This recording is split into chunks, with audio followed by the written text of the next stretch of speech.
Nawala na katropa. Extend ko ko. Kurog yan.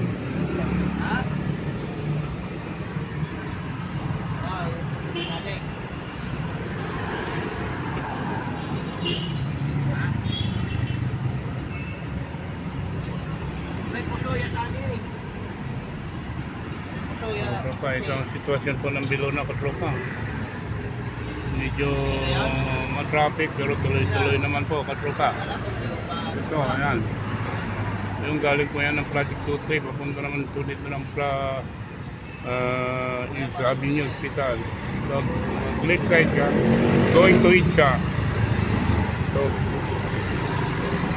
Project 6, Quiapo. Lahat po yan, katropa. Hindi ko na pala. Traffic na alam po katropa. Pero tuloy-tuloy naman. Minsan lang stop yun. Pag nag-go, tuloy-tuloy naman katropa. Ganito na lang katropa. Magandang umaga po sa inyong lahat. Ito, kung nyo naman mga video. Salamat sa iyo katropa.